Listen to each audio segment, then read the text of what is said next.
Hello, Charlottesville. Hope you're doing well. This is Judah Whitcower with the I Love Seaville show. We've got some news about some restaurants going on sale. We've also got an apartment tower that may be getting replanned as a hotel. Virginia Credit Union opening a downtown branch. You know if is that different from the UVA Credit Union? Yeah. Okay. Different bank than the UVA Credit Union. Different credit. Yeah. And I don't know how many of you remember the assault charges that were levied against Ludwig Kutner, but they have been dismissed. And a serious assault near the UVA corner is currently being investigated by the police, who are looking for 2 suspects as well as a vehicle. The retailer Express has filed for bankruptcy protection. They're a pretty big company. I know that the Express brand name used to include a whole bunch of other businesses, places like Bed Bath and Beyond and Structure. Anybody remember Structure?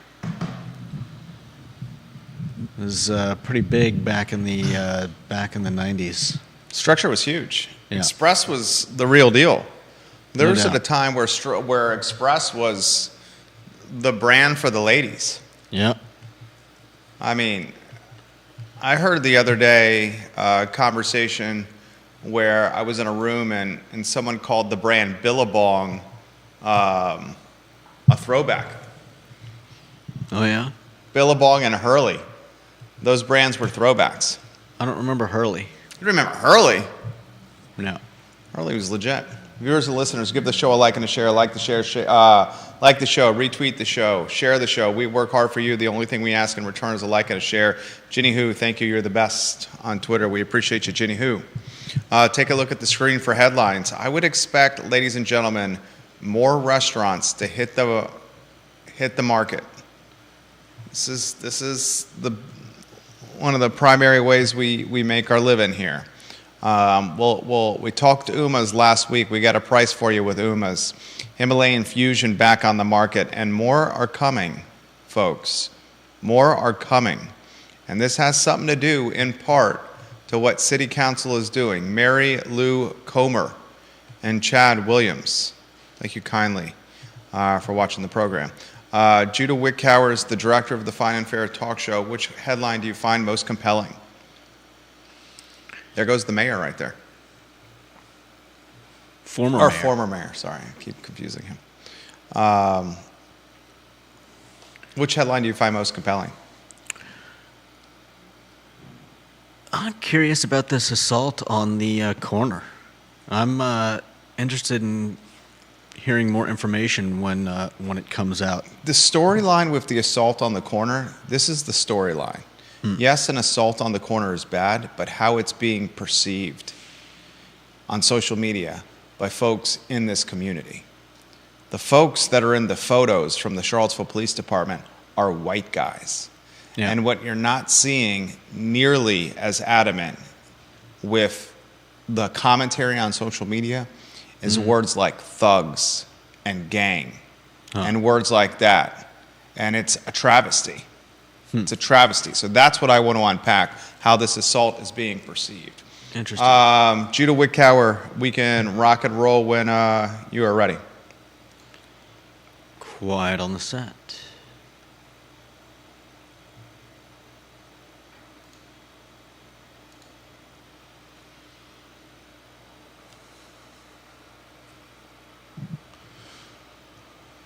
Good Monday afternoon, guys. I'm Jerry Miller. Thank you kindly for joining us on the I Love Seaville show. It's great to connect with you through the I Love Seaville network. We're live wherever you get your social media and your podcasting content. Take a look at the screen for today's headlines, what we're going to cover on the program, including UMA's on Water Street with an asking price of $120,000. We will talk about this from every angle. We will also highlight Himalayan Fusion on the downtown mall, back on the market for $150,000 asking price. There's a little bit of comparables that you can do with those two listings. More restaurants coming on the market in the very near future. I have to hold off on some of the other ones, but I'm giving you a heads up and a warning that more on the near future in the Charlottesville and Albemarle County markets. We'll talk downtown mall apartment tower considering a pivot to a 160-room hotel. Sean Tubbs has that story. I thought we needed housing density. Well, developers are saying maybe a hotel makes a little bit more sense from a business model standpoint. That story on today's show. Virginia Credit Union, who is crushing it. This credit union is crushing it. They are opening a branch on the downtown mall on the intersection of 4th and, that's Main Street? 4th and Main Street, the downtown mall. We'll talk about that on today's program. We will highlight Ludwig Kutner. He's a friend of the program. I have to caveat that. I do business with Mr. Kutner, had beers with Mr. Kutner. Enjoy seeing Ludwig around town. The assault charges against Ludwig Kutner, a local musician. Would I call him a musician or a busker? One and the same? Musician and busker? I think they work pretty similarly. I'll take it a step further. Are you on a two-shot?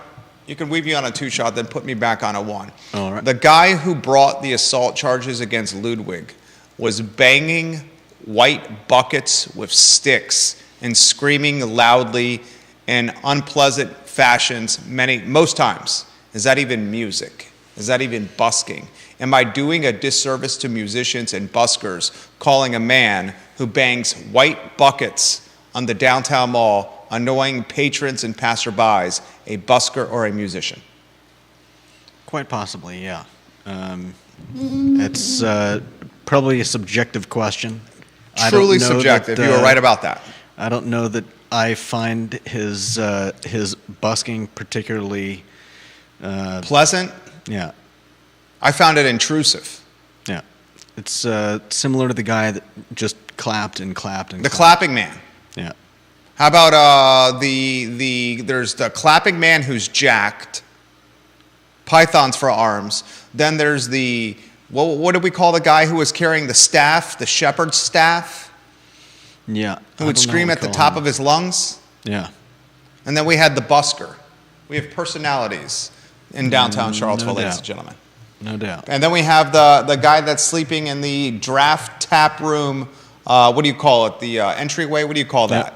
Yeah, front entry. There's another guy in what is it? Where the hardware store used to be. Where the old Vita Nova used to be sleeping there. Oh, I've seen him. He's got a dog, and he's got a dog and his belongings. I went walking by the other day after work with Liza, and your dog. Yeah. And neither dog did anything. His dog didn't come out. My dog didn't go in. But the guy looked at me.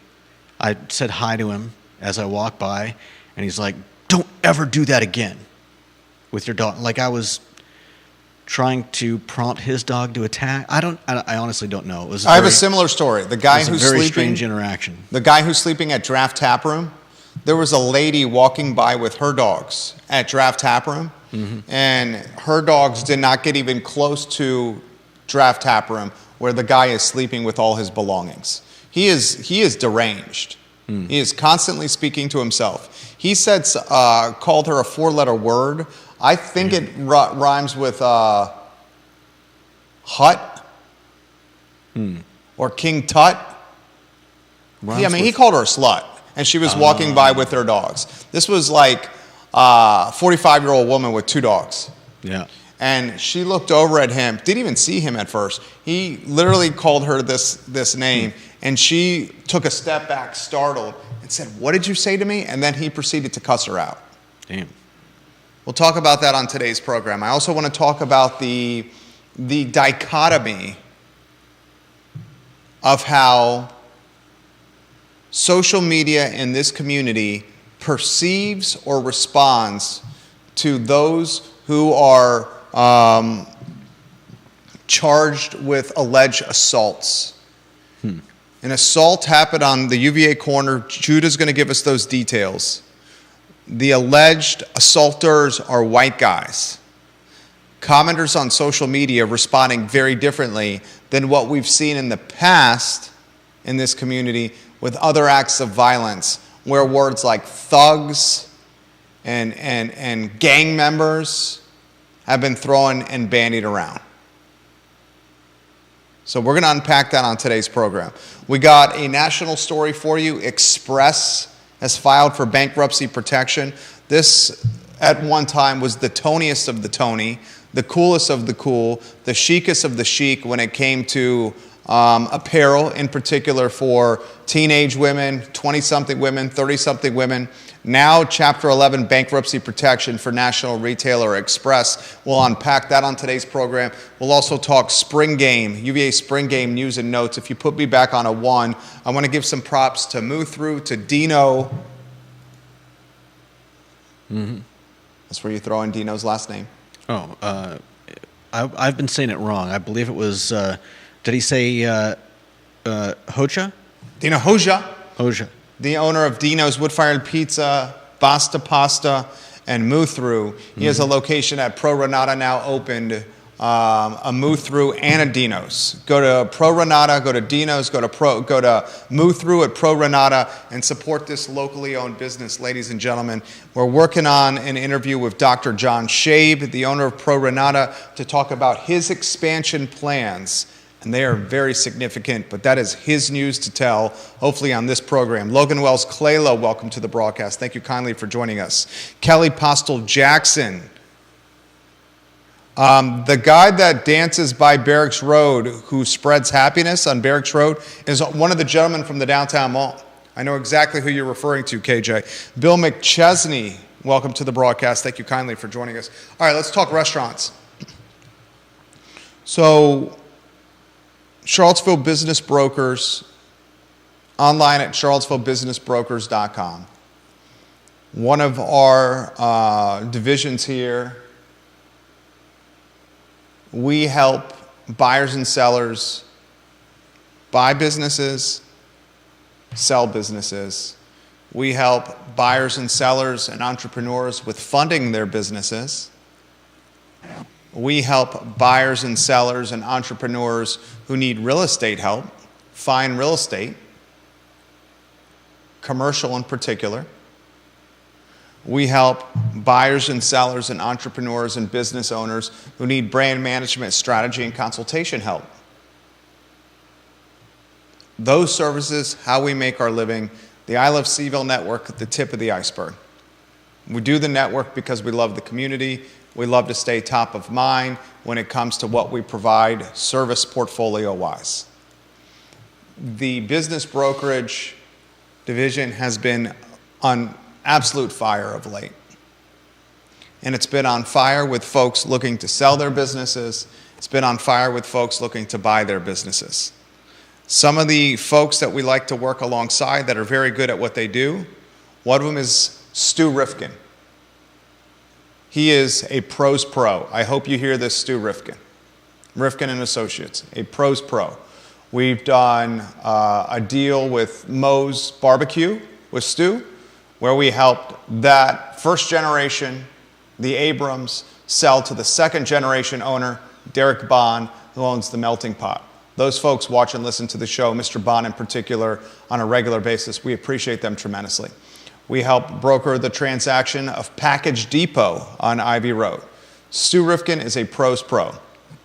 Another we do a lot of business with, Chris Kabash. If Mr. Kabash is watching the program, I hope he hears those positive words. Love working along Chris Kabash. Another pros pro. We just brokered the deal of Crobies in the Avon Shopping Center, the Southside Shopping Center, where the Food Lion is. I'm not going to let you know what's coming to that particular location, but I will let you know you're going to be very excited about. It's my client's responsibility, or it's my client's, it's my client, she has the first announcement to make. I won't steal her thunder. It's her thunder to make, her announcement to make with what is going to replace Kroby's, but I'm 1,000% confident it's going to crush it. There'll be a takeout component. There'll be expanded hours, and I think their model, which is coming to market very soon, is going to have fantastic success in Southside Charlottesville with all the rooftops that are surrounding that Food Lion shopping center, Mill Creek, Lake Renovia, is it Fox Chase or Foxcroft, one of those two, just to name a few. There's a boatload of rooftops right around that shopping center. There are business brokers that sell businesses locally that aren't from this market. And I'm going to highlight this. If you ever consider a business broker, for you not to choose, and I'm going to even give some props to folks that I have friendly competition with, Stu, Chris, or myself. If you wouldn't choose one of those three, you're just not reading the professional tea leaves correctly. I see some businesses locally that choose to list with out-of-market brokers, and that is the definition of, choosing my words carefully, I'll just be frank, idiocy. Listing with an out-of-market broker is the definition of idiocy. You just don't have the pulse on the street, your finger on the pulse. You just don't hear what the word of the community is when you do stuff like that. There's two listings that are currently active right now. Uma's Restaurant, $120,000 asking price, and Himalayan Fusion on the downtown mall with $150,000 asking price. Both of these restaurants have upside. Both are basically in the same vicinity price-wise, $120 versus $150. I think Himalayan Fusion, frankly, is a little bit high at $150. There's a lot to unpack with this storyline. The first thing I want to unpack is this. The climate that's out there right now for running these businesses is challenging. Millie Joe's Coffee, as we talked last week, in their closing post, Millie Joe's, the roastery, and the old Vinegar Hill spot is closing at the end of May. They said part of the reason they're going to close is because of the meals tax escalation by local government, because of labor shortages, cost of labor, cost of goods, and the competitive nature of restaurants. And those elements right there are applicable to any food and beverage business in Charlottesville or Albemarle County. We have a boatload of them. The labor is not prevalent, not like it used to be before COVID, and the labor that's willing to work expects a lot of money for its efforts. Cost of goods are expensive. Rent is expensive. Competition. And the consumer is enjoying food and beverage businesses differently, not so much in person in the front of the house at tables and chairs, but a large portion, especially young millennials and Gen Zers, preferring third-party apps that deliver the food to them or takeout where they're eating at the comfort of their home while streaming content on devices. It's radically changing the industry. I would expect you'll see more businesses that are very known commodities hit this market very soon. I want to focus on Uma's and Himalayan Fusion today. Uma's on Water Street is a fantastic location. Michael Lewis had a successful run at Mono Loco. Fantastic run where Mono Loco was the spot for dinner and lunch and happy hour and margaritas and al fresco dining and late night music and late night fun. Lewis built an incredible restaurant with Mono Loco. Then he looked to do something else because he got a bit burnt out. And after Mono Loco said its goodbyes, Moe's jumped into the mix. And this was a husband and wife that were friends with Ashley and Mike on Ivy Road who looked to open a Moe's on Water Street. And they did a hell of a job as well on Water Street. They had a great late night. They had a great music scene. Moe's, the ingredients, the quality of the food of this barbecue joint are A++. But that particular location eventually closed its doors. Then Uma's, which has ties to, is it Sussex Farm on the farmer's market? Mm-hmm. A vendor at the Charlottesville Farmers Market, Sussex Farm, who does fantastic bowls. They springboard from the farmer's market into a Water Street location under a different brand name. And after a short period of time and after a significant financial investment, the listing is gone active for a $120,000 ask.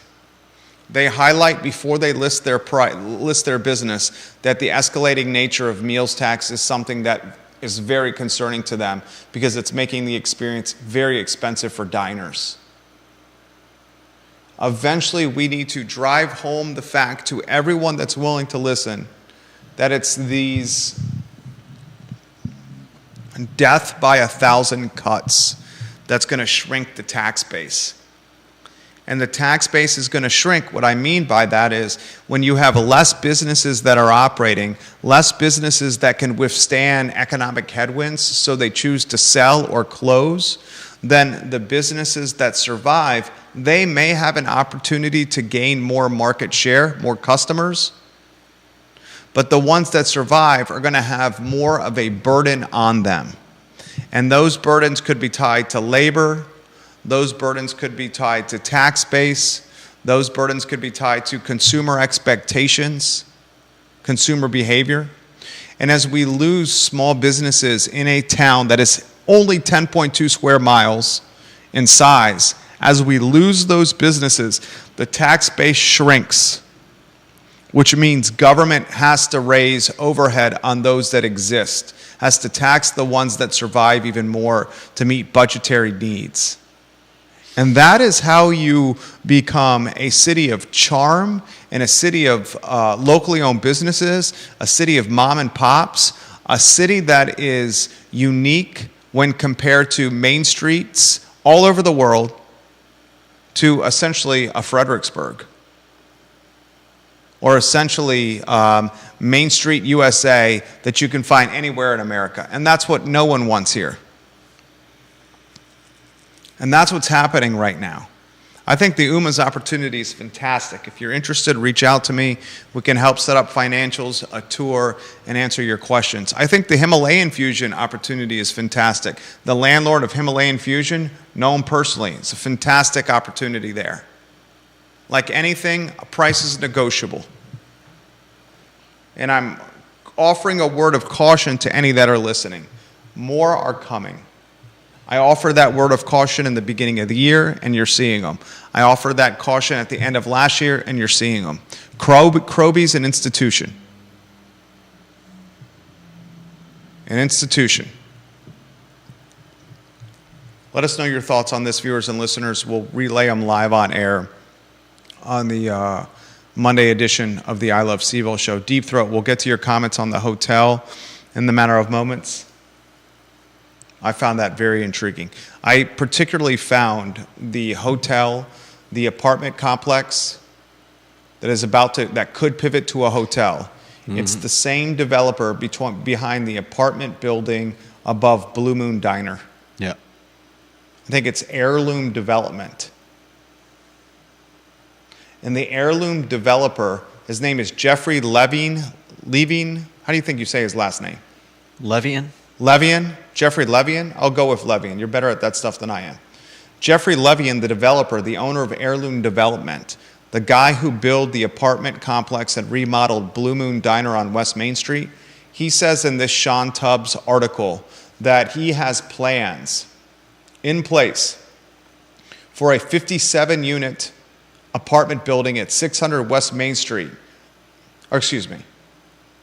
The company has plans to construct a similar residential structure next door to the 57-unit 600 West Main Street apartment building behind Blue Moon Diner. He's going to build one next door. That's right by University Tire. It might be in place of University Tire. I think it might be. It says on the site of a former automotive repair shop. Okay, so that's University Tire. Yeah. Okay. He says in this article, in this Sean Tubbs report, that the project is on hold while his company evaluates whether it may be better to proceed under the new zoning code or not. Mm-hmm. The approvals he has is former zoning code. The current project is on hold. He says, quote, it will take a considerable amount of design and costing and underwriting to figure this out. So he's basically telling the world this. Moving forward under the new zoning would take us a lot of time, design, money, and red tape clearing for us to do this project. And we got to figure out if we're willing to do that. Yeah.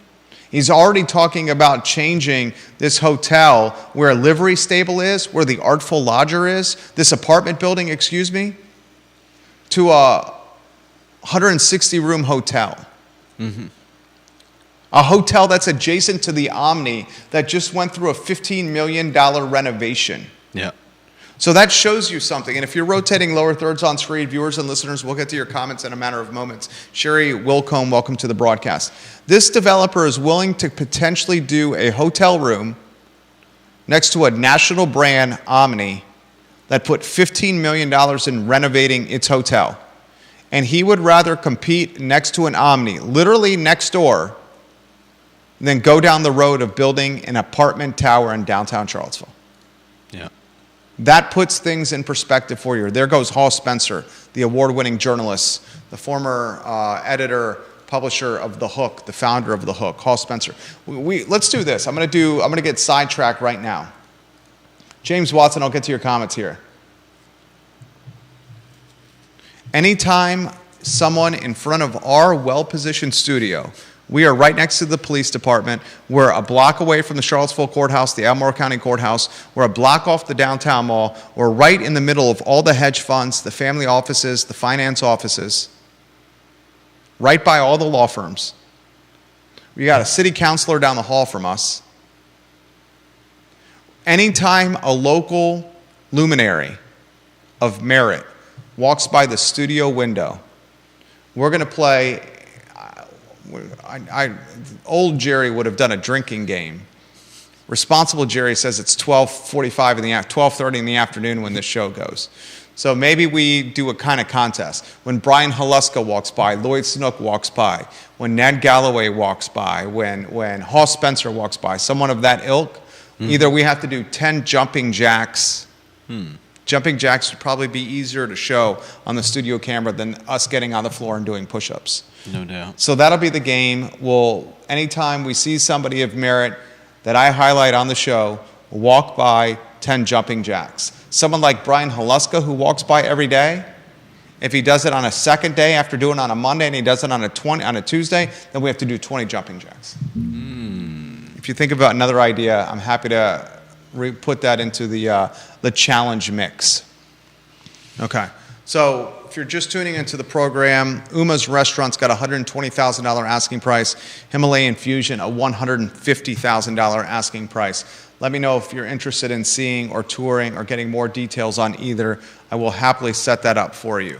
Carly Wagner, I'm going to get to your comments in a matter of moments. Let's go with James Watson. Let's get James's photo on screen. iloveseville.com/viewer rankings for the power poll of viewers and listeners. iloveseville.com/viewer rankings. Mr. Watson is a University of Virginia graduate, one of the smartest people I know, someone who bleeds orange and blue, and number 5 in the family. James Watson says this: something I meant to send you before the show.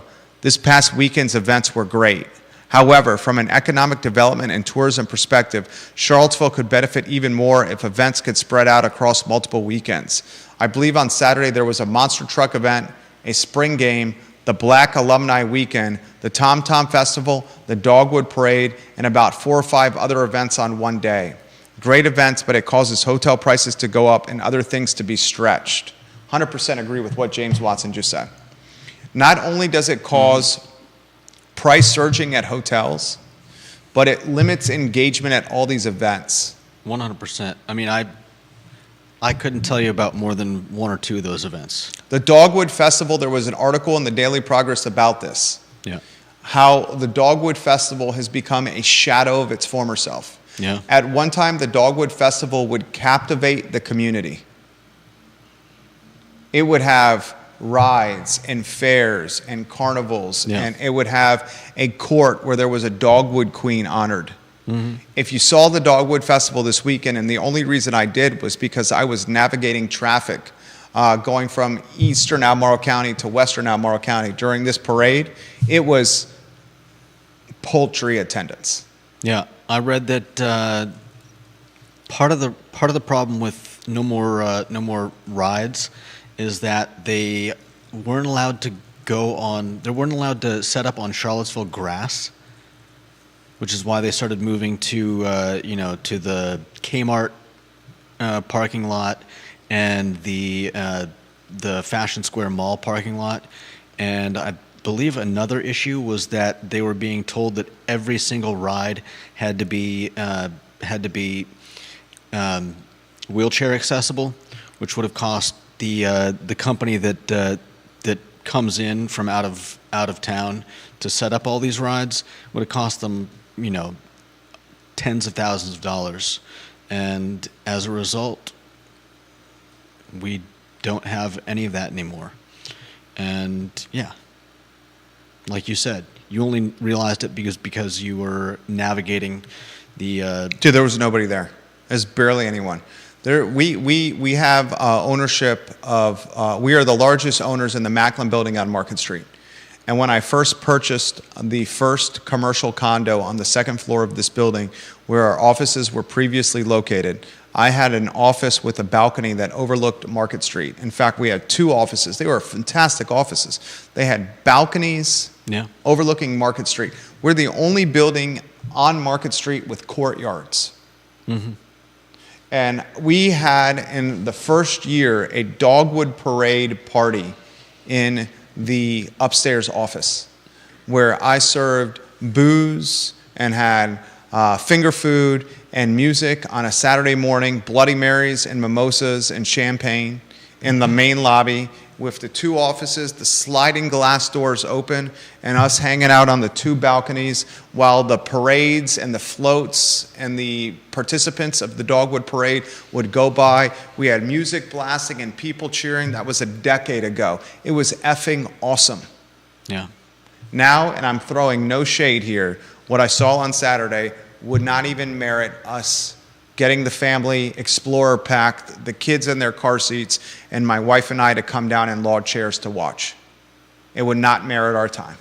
I believe it. And that's damning. Yeah. Because that used to be a fantastic parade. Mm-hmm.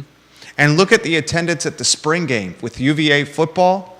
It was paltry. Now, UVA is going to say they're doing construction on Scott Stadium, so that's why we consolidated all or aggregated everyone to one side of the football stadium.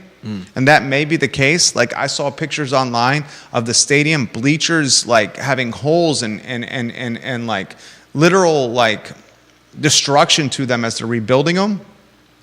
But having the spring game so poorly attended is not going to drive fan engagement as we head into what is arguably the most 6 or 7 most important weekends tied around home football games of the year for Charlottesville.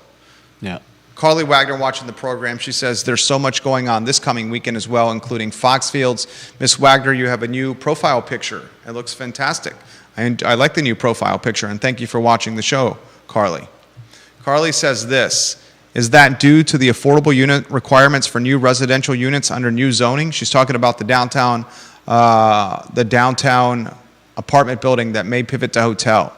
She says new zoning increased density, so developers thinking, hey, I may have a larger ROI with more units, but math doesn't play out well with the ADU requirements, so let's do a hotel. Is that the thought process? Perhaps that's the thought process. I think the thought process may be very simple, and Carly's a businesswoman. She knows this as well as anyone. You get $600 or $700 a night on some nights for a hotel. Yeah. We're still under-hoteled. Mm-hmm. We're still under-hoteled. And he'd rather compete with a national brand, the Omni, who does a $15 million renovation potentially, than build an apartment building in downtown Charlottesville. Deep Throat's got a lot of perspective to offer on this. Number 1 in the family. We'll get to Deep Throat's comments here. Get his photo on screen, please. This is Deep Throat. Quote from Deep Throat. On the conversion of the apartment project to a hotel project, couple of points to consider. 1, multifamily housing development is simply not very profitable in Charlottesville, given construction costs and rental rates. This is the barrier to multifamily housing, not zoning. You can see this in the preference for hotel development over multifamily housing development, even with a high lodging tax in place. 2, YIMBYs in Charlottesville, yes, in my backyards in Charlottesville, seem to think that development other than affordable housing is merely neutral for housing affordability. That is 100% false. Hotels are terrible for affordability because we are a full employment market. New hotels equals new workers, and they are coming from outside the market. They are also going to be very poorly paid workers. BLS stats show average weekly wage for hotel workers in Charlottesville 2022 is a mere $640 a week. For service industries generally, the average weekly wage is more than that. So hotel equals more workers having to commute long distances or being housing stressed. Amsterdam has recently banned the new construction of net new hotel rooms because of the negative impact. Wow. This was something we could not get through the mind of Nikia Walker, the former mayor of Charlottesville. She was so vehemently opposed to any housing with her vote that was not housing tied to AMI or below wage housing, affordable housing, that she voted no. Right. Everyone tried to explain to her that any additional supply in Charlottesville is good for the market, even if it's supply at the top of the price point pyramid. Right, because it still brings people out of other houses, and that brings other people out of the houses below them, which it's... Domino effect. Yeah. And that could never get through the former mayor's thought process. She wanted the housing to be perfect. Yeah. But perfect is the enemy of productivity or profitability. No doubt. Or in this scenario, the enemy of housing. Yeah, and you can't force developers to put up housing that's not going to make them money. Well, Charlottesville's trying to do that. With 10% of the housing, what's the number, Neil Williamson? You're watching the show right now? If you could give me that number, or Deep Throat, 10% of housing that includes a certain amount of units has to be affordable. Yeah. Has to be affordable housing. What is that threshold number? The number one, and Ginny Hu, you're next on deck with your comment. The number one point I wanted to highlight from this article from Sean Tubbs and what the developer had to say is this. Deep Throat, 10% of units on development of 9 or more units. Thank you, Deep Throat.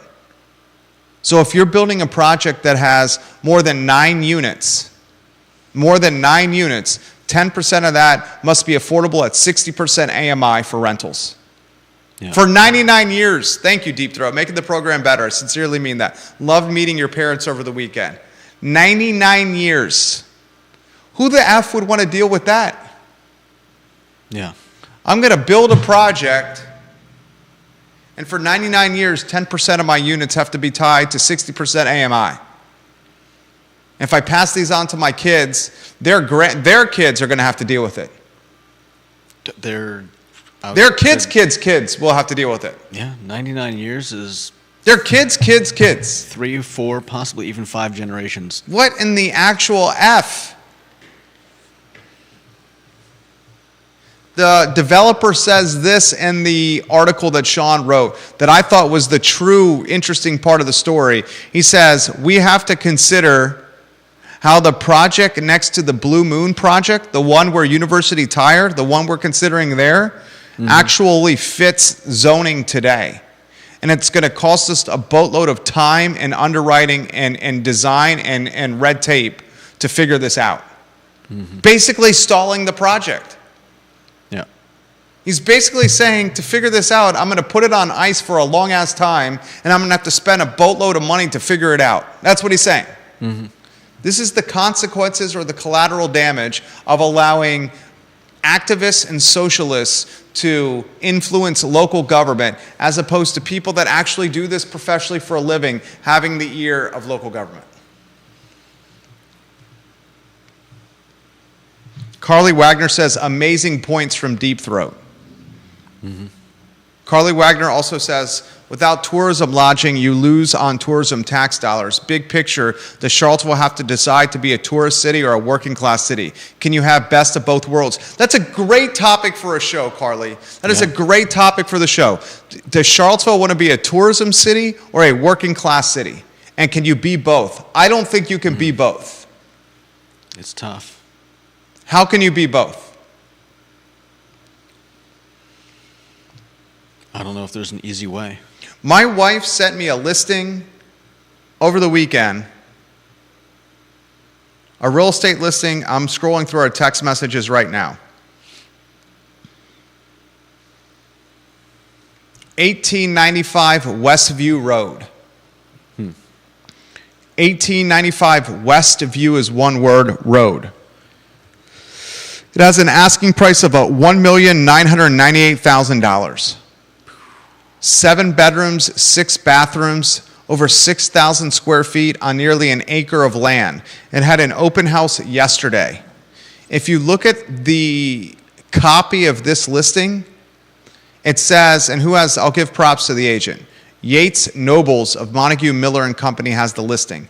And Yates, in marketing the property, says this: 3 kitchens with stainless steel appliances, 6 full bathrooms, 7 bedrooms, 5 living rooms, 2 master suites and brick house, including 1 on the first floor. Lovely permanent landscaping and fenced play area for children or pets. Here's how he's really trying to sell this. Excellent income history when used as 4 Airbnbs plus owner first floor living. Partial owner financing may be considered. This listing, which needs updating, but is in a primo location, pretty sure this is the Blue Ridge neighborhood right here. 7 bedrooms, 6 baths, over 6,000 square feet, an acre of land in the city, just under $2 million in asking, is being listed, or it's being advertised. It has an asking price that's associated with Airbnb rental revenue. So much so that you can even live in the house and still have 4 Airbnbs with it. Remember, the city of Charlottesville says 180 days you have to call the place your primary residence to be able to legally Airbnb it, but we know there's a number of illegal Airbnbs that are existing or operating in this city. John Blair watching the program, number 2 in the family. Let's get his photo on screen. John Blair says this: the only major, and we're talking 100 plus units, multifamily project that's likely to be built in Charlottesville is the Verve. John Blair says Deep Throat is correct. Multifamily is expensive, and the inclusionary zoning makes it even more so. You're going to have uber-rich UVA students as your renters if you're going to build multifamily. More and more gentrification, ladies and gentlemen. John Blair, you're a good man. Let me respond to his comment. You are a great man. Thank you for commenting. Send. I want to get back to Carly Wagner's question for the viewers and listeners. Can Charlottesville be a #1 tourist destination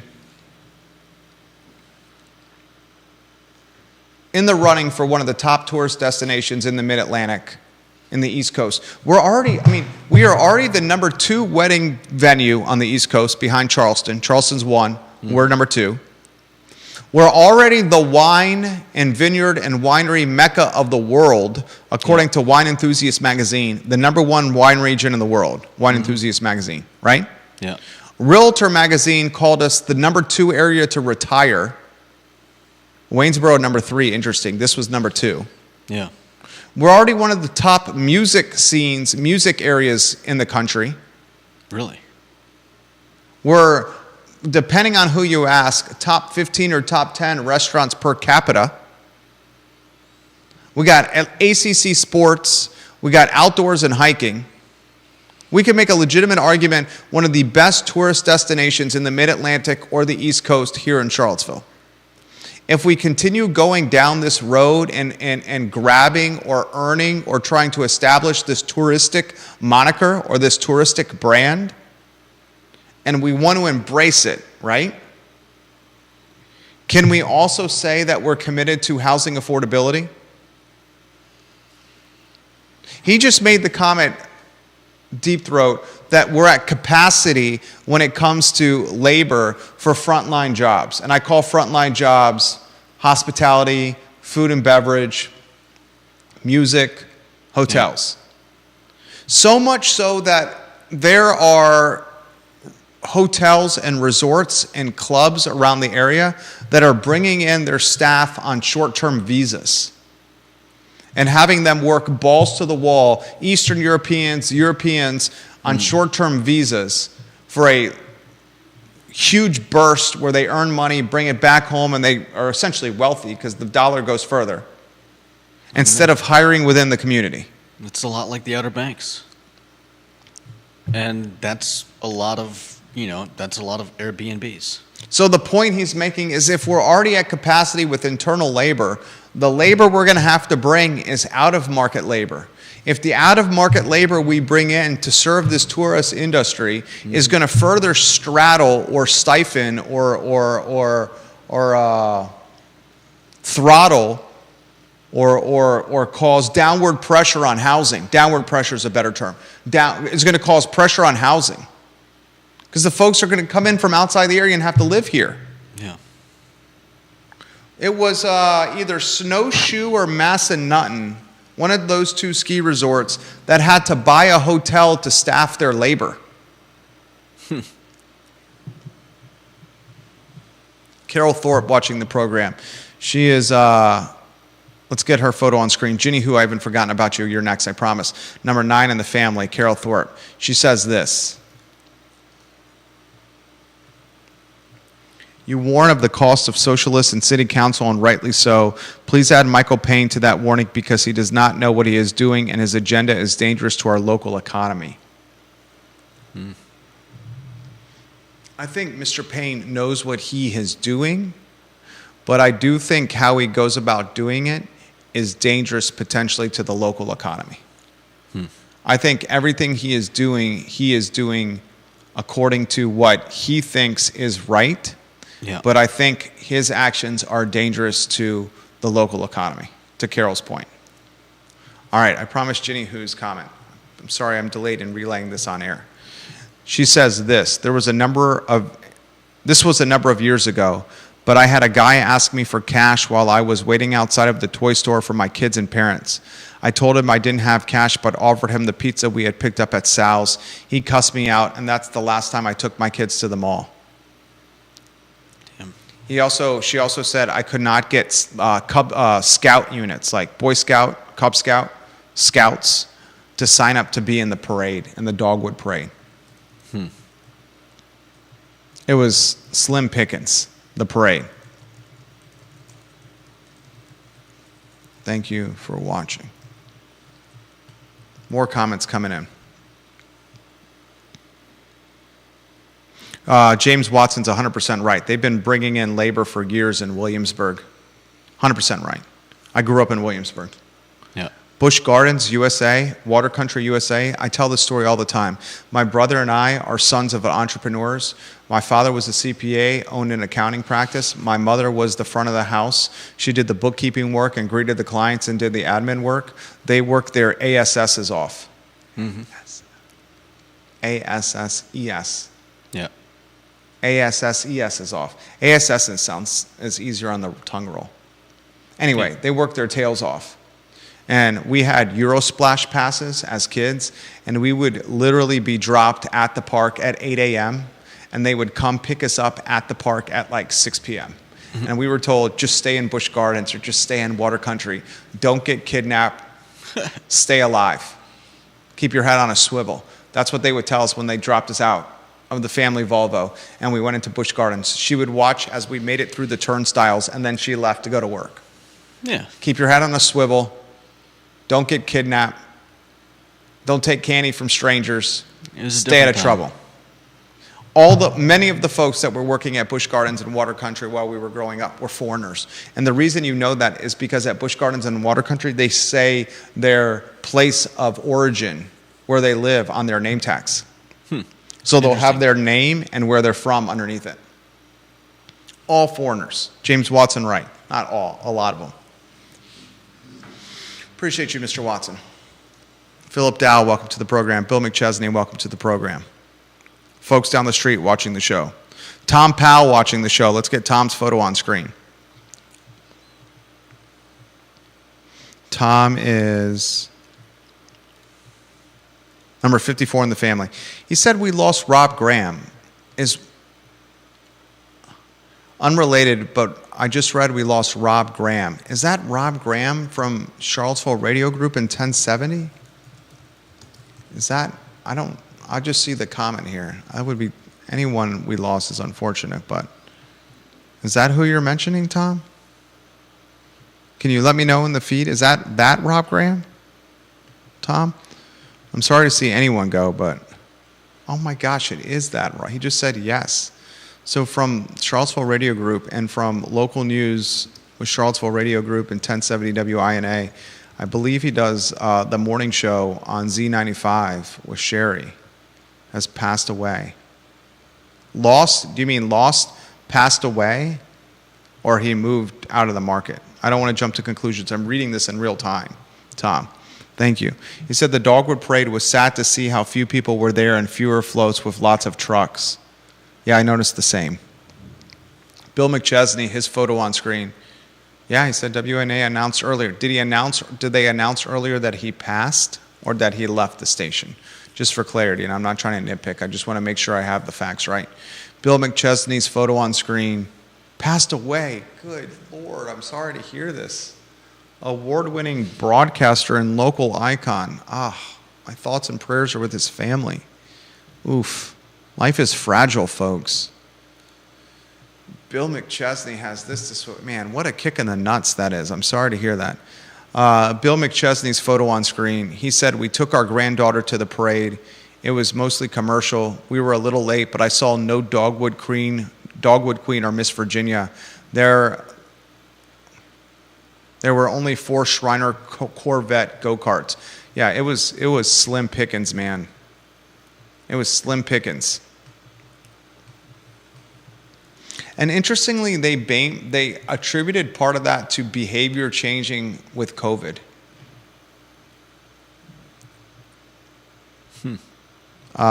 We have this comment coming in.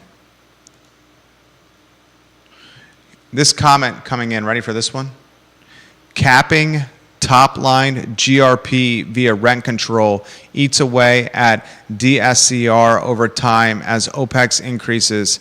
If top-line revenue can't increase naturally due to AGI restrictions, then developer financing ends up in default quickly. Non-business people governing commerce, they have no idea how housing is financed. I'm going to try to put that in very layman's terms from a guy who's in the private equity space, and this is not Deep Throat. This is me putting this in very layman's terms for those watching the program. People have this misconception that the word developer in front of your name means you're filthy rich. Yeah. The word developer in front of your name does not mean filthy rich. Most of these projects, in fact, almost every single one of these projects, are financed in some capacity. Some are financed, perhaps in Stony Point's case, because he is tied to a father-in-law who's a billionaire. Some are financed through private equity, investor money, silent partners. Some are financed through banks, institutional lenders. Mm-hmm. But anyone who's willing or sophisticated enough to finance a project of development magnitude has the acumen to see modeling or business model projections. And they need to see how quickly rent rolls are in place and what the escalation is for those rolls every year. Projections for vacancies, projections for occupancies, how much it costs to get a project finished and completed, how quickly the rents will start, how long it will take to manage or navigate red tape in city government. Yeah. How much it costs to manage the property. Cost of goods, construction costs. Mm-hmm. And if you take a percentage of the rents, a percentage of the apartments or beds or houses in any development project, and you cap them well below market, then the cash base, the money base, the money each year is not there to justify some of the loans or the financing needed to get these projects off the ground. Yeah. And if you say 10% of a project has to be 60% AMI for 99 years, a developer is going to be like, I'm going to have to pitch this to an institutional lender or someone in the PE space or someone in the hard money lending space. And these people are just as sophisticated as anyone. And if they see a business model where 10% of the units are 60% AMI for 99 years, they're just going to be like, this doesn't pencil out. And at that point, you start saying, maybe you should just be a 160 unit hotel where the government's not really telling me what I can do with my rooms and how much I can charge for them. Yeah. And when you put developers out of business, it makes it even tougher.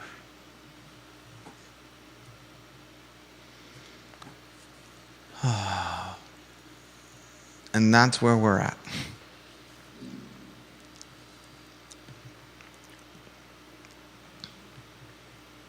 Developers are risk takers. Deep Throat says Wintergreen brought in all their lift workers from Argentina and Peru this year. Wow. You guys make the program better. All right, a couple of items out of the notebook. And then I want to get to how this assault charge, you get the UVA corner assault charge story ready to go. Let me get some items out of the notebook first. Item number 1 in the business notebook. Virginia Credit Union is opening a branch on the downtown mall. We've known about this for some time. We did a commercial deal with Virginia Credit Union earlier this year. Peyton over at Virginia Credit Union is fantastic. I hope the word gets back to him on that. They're opening a downtown mall branch. It's going to happen right on the corner of 4th Street in the downtown mall. It used to be a bank there. Virginia Credit Union is going to be there now. Their sign may have gone up today. So I want to highlight positive activity for downtown Charlottesville, a bank opening on the mall. Second item out of the notebook, speaking of developers, the assault charges against Ludwig Kutner were dismissed. Frankly speaking, they never should have been brought to begin with. Yeah. Mr. Kutner is probably close, and I'm not trying to age him, maybe close to 80 years old. He's certainly over 70. And a gentleman who's a musician and a busker on the downtown mall, if I can call him that, he bangs plastic buckets with sticks and screams in front of Ludwig's trophy property, Central Place, the home of Petit Pois and Zocalo. Mm-hmm. Mr. Kutner asked him to move to a different location. You're bothering people. The guy who bangs the empty buckets with sticks said Mr. Kutner assaulted him by pushing him in the chest. Elbowed, yeah, but there was no damage. We're talking about a gentleman who's in his 70s or close to 80 here. The gentleman who was the busker did not even show up to court. Yeah. And the phone number that he gave to the court doesn't even work anymore. And no one's seen him for some time. So I want to highlight the fact that everything against Ludwig was dropped. Mm-hmm. I have found Ludwig, I've done business with him, to be an asset to this community. Two other items out of the notebook. National Retailer Express has filed for bankruptcy protection. Judah mentioned Express at the beginning of the show with the brand Structure. I love Structure. Structure and Express were brothers and sisters, essentially. Yeah. Abercrombie and Fitch, American Eagle, and Gap were also key players in retail when it came to teenagers, 20-somethings, and 30-somethings. Mm. American Eagle, does it even exist anymore? I don't know. Structure does not. It doesn't? Express is bankrupt. What the hell's happened to Gap? And Abercrombie and Fitch has completely reinvented itself. Retail is an absolute peril. Chapter 11 for Express. Whoa. There's an American Eagle in Barracks. There is? Yeah. Stand corrected. Shows what I know. The reality is my wife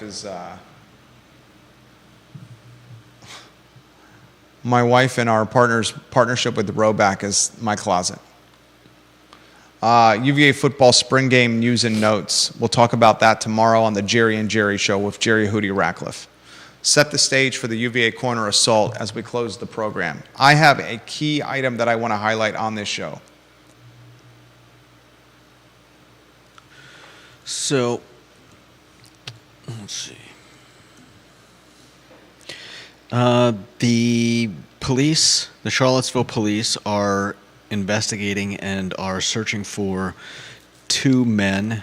If you look online, you're sure to find pictures of them all over the place. And are we using the right lower thirds? I'm sorry if I apologize for interrupting you. UVA corner assault. Okay, fantastic. Yeah. And thank you. They are also looking for a couple of vehicles. We don't know a whole lot about the actual assault, but it did result in one man being taken to the hospital with what seemed to be severe injuries. I know the police often leave out salient details in order to make sure that people who are providing tips or information are on the up and up, and not just parroting what they saw in the newspaper or online.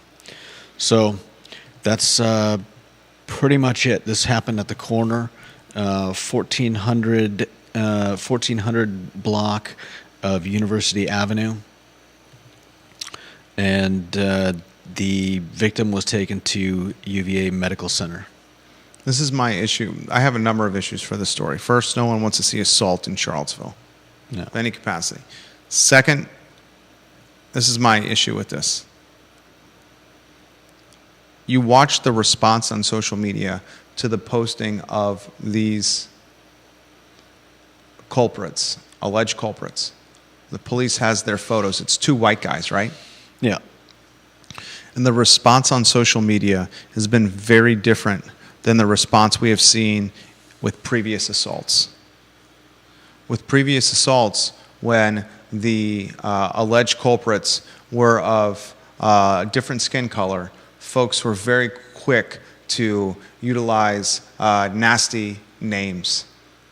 Yeah. Words like thugs. And you're not seeing that same type of commentary happening now. Right. And that's wrong. I don't know if I'd call it wrong. I call that 100% wrong.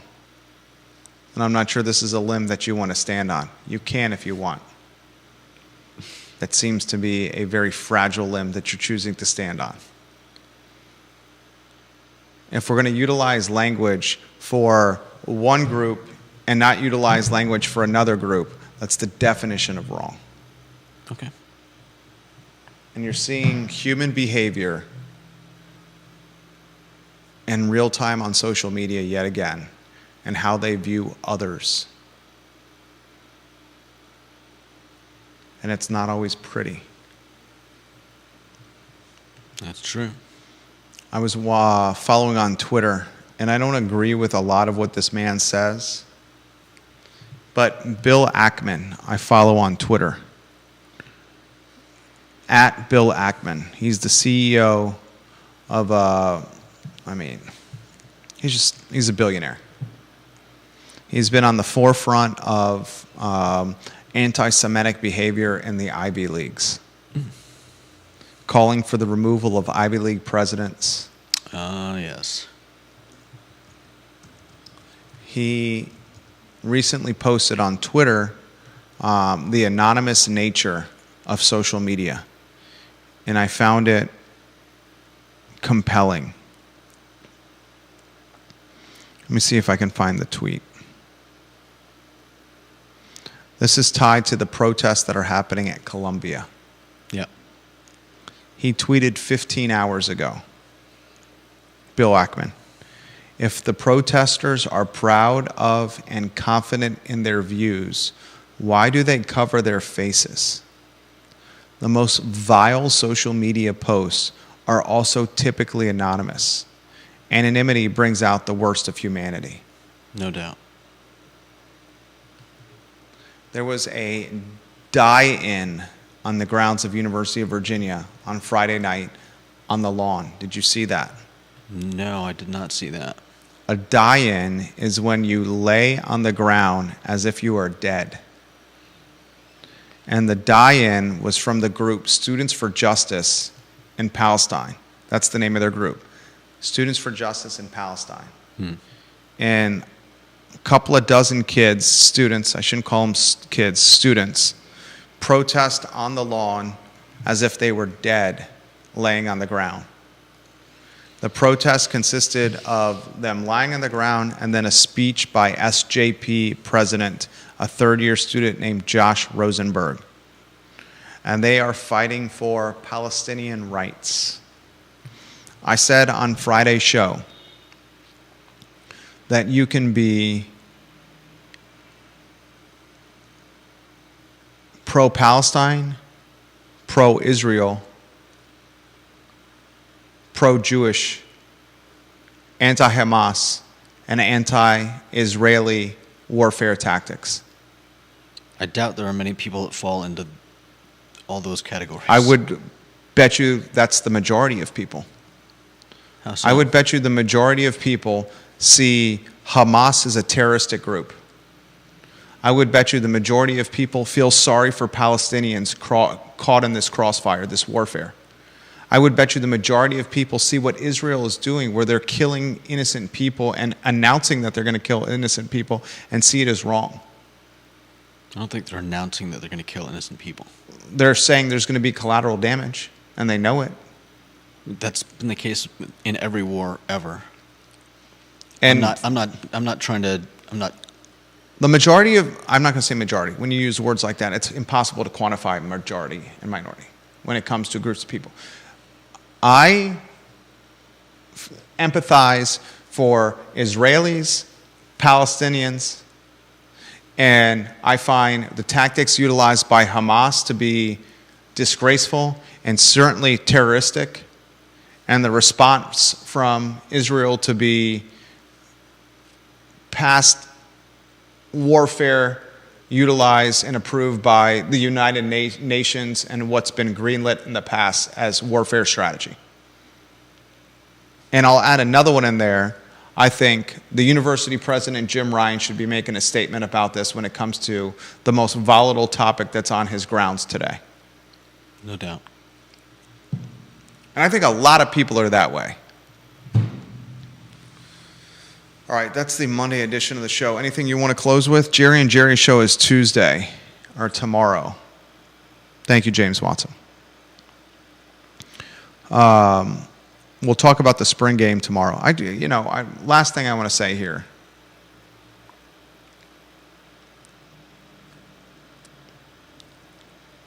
Is, we're unabashed and unafraid to stand up for the underdog and what we think is right.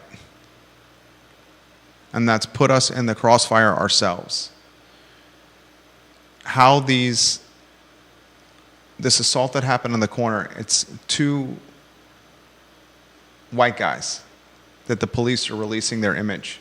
Yeah. If this was two black guys that the police had released their image, the social media commentary would have been much more vile and nasty and viral